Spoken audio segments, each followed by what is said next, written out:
Each electron in an atom has angular momentum properties, and this means that the atom as a whole needs to reflect the net properties of those electrons.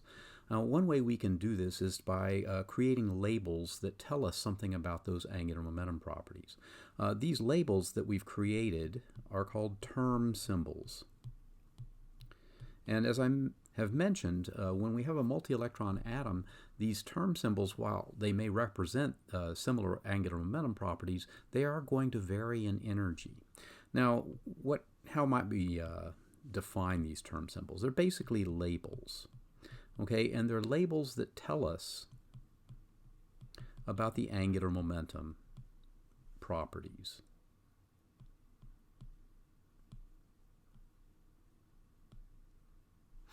Okay, you might seem like, why not just use regular angular momentum values? Well, the labels turn out to be a little bit of a shorthand, but they tell us about specific states. So these are, shall we say, something that are specific to a state.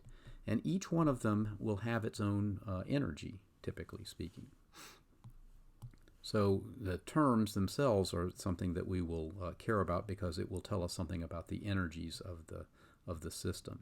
Now, the various elements of a term symbol look like this, all right, where we have included three different types of angular momentum here. Okay, the first type, I'll say up in the upper left, S represents the total spin, or the total intrinsic angular momentum of the electrons. Now remember, this is a system of multiple electrons, so there are more than one of these, and we're going to have to add them together. And we'll talk about that in just a moment. All right, L is, of course, the orbital angular momentum. And this is something, that we're used to ascribing things like S and P to represent different orbital angular momenta. And we'll see that a very similar system is used in these term symbols.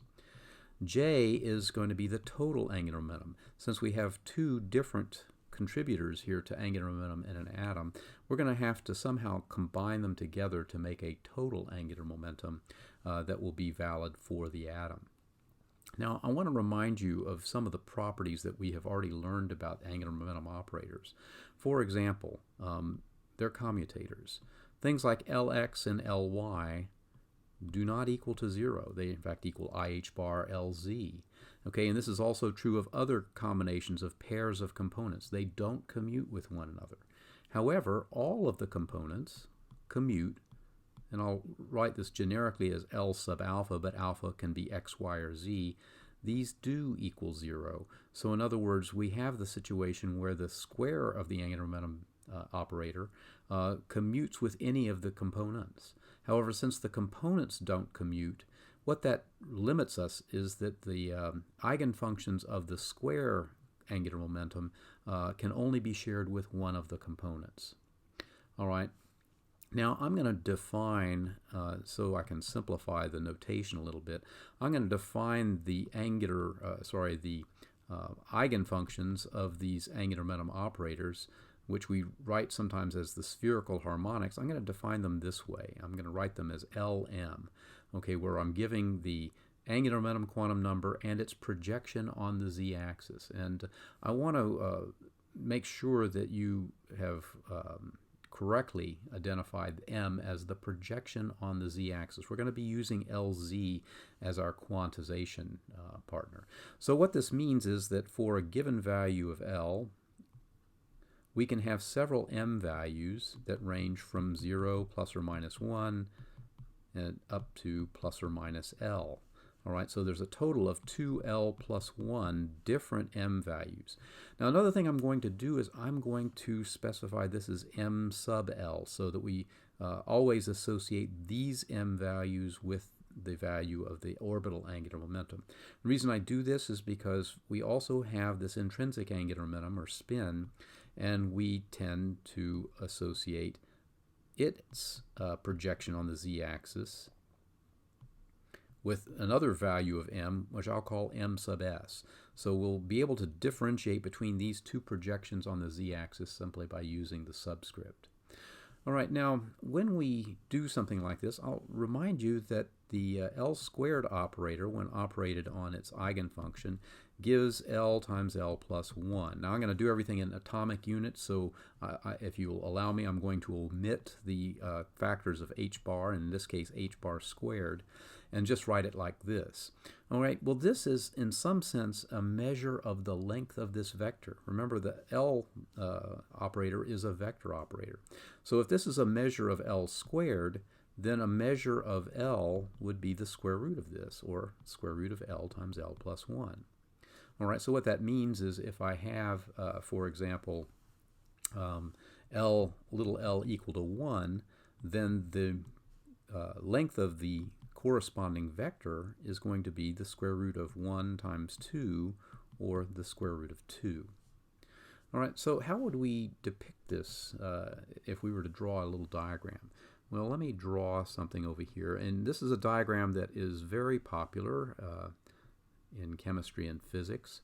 All right, I've got a vector now that represents this angular momentum vector operator, or vector quantity, and it we'll do this for little l is equal to 1. So it has a length of the square root of 2. So this is the length of the vector that we want to draw. All right, but its projections on the z-axis are going to be equal to -1, 0, and 1. All right, so let's look at the one that's 0 first. So let's make this the z-axis.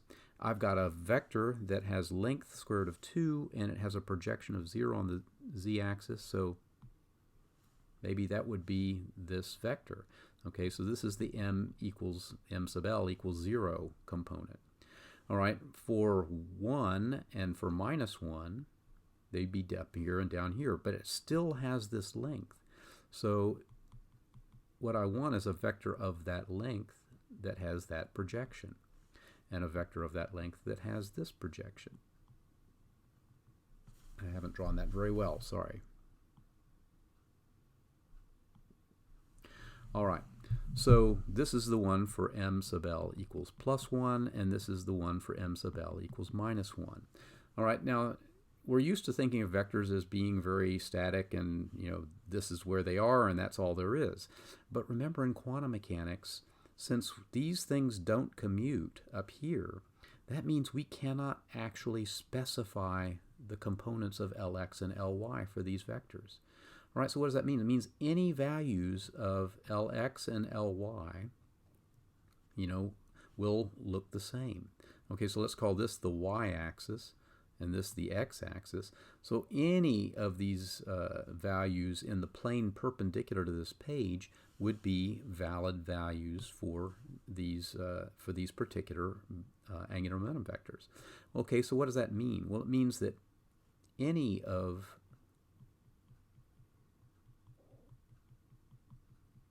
these values, this vector isn't necessarily pointing exactly in this direction. It could be pointing in any of the directions in a big circle that circulates the z-axis, that has the same projection on the z-axis, that is to say right here, but has this length. So it basically maps out a cone in space. And the same thing happens down here for this other one. In other words, I'll have two cones here for the ml equals +1 and the ml equals -1. And I'll have a big flat disk here for the vector that represents m sub l equals 0.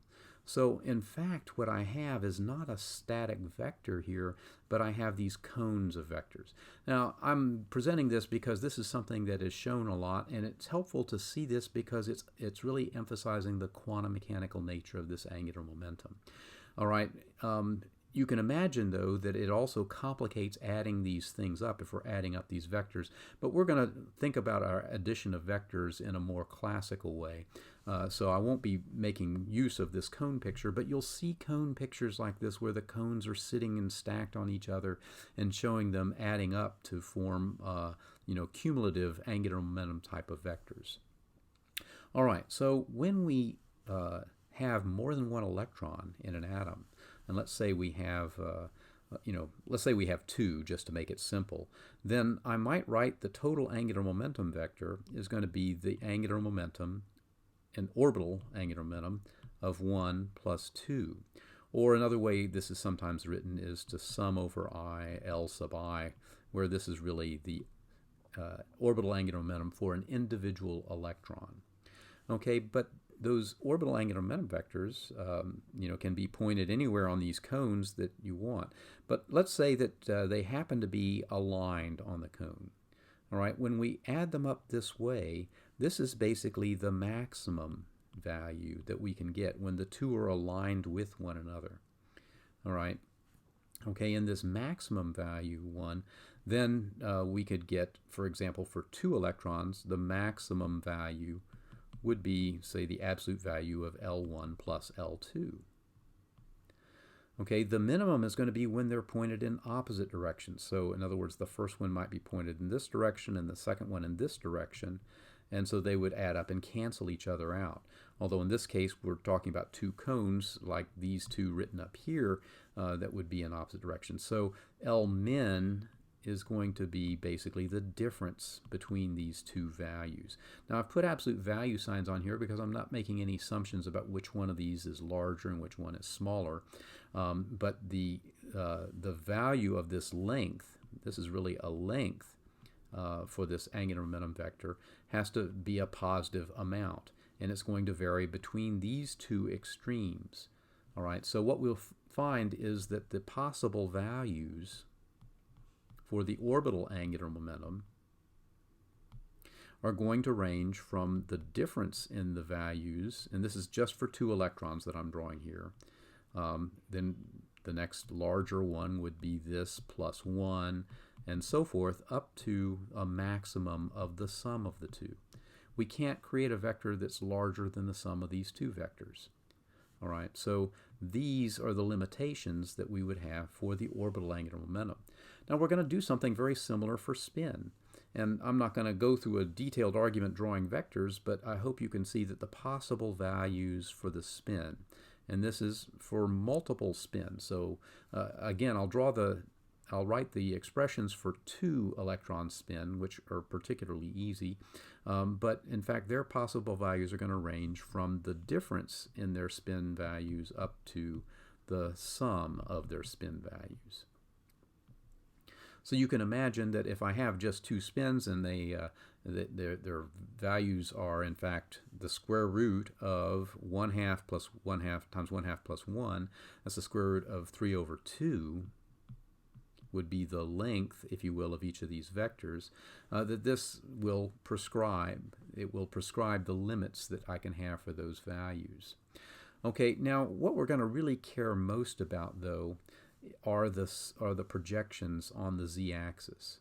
And what I want to persuade you is that those projections won't change even if these things are not precisely oriented in the same direction. So for example, in this first case here, if instead of orienting this vector this way, I had oriented it this way, okay, and then I looked at the projections of the 2 vectors on the z-axis, and I'm sorry, I've got this other thing in the way here, and I'm really not meaning to include that. But if I have these projections on the z-axis, I'll have one that spans this amount of projection on the z-axis, and the second one, drawn here, that spans this amount on the z-axis. So those, in fact, are directly summable. We can't just directly sum vectors, but we can directly sum these projections on the z-axis. So if I want to write sort of a master projection on the z-axis for the sum of all these orbital angular momenta, it would simply be the sum of the m sub l values for each of the electrons. All right, so if I had one electron that happened to be -1 and another one that was 0 for L equals 1, then the sum of those two would just be -1. -1 plus 0 is -1. Similarly, for the spin, I'm going to be able to sum the projections of the spin angular momentum, or the intrinsic angular momentum, on the z-axis in the same way. All right, these are going to be very helpful values because these are going to lead us back to the possible value of the actual in this case spin, and in this case L. They're going to lead us to the total values of the spin and the orbital angular momentum when we begin to add angular momentum together. I'll cover that though in another video.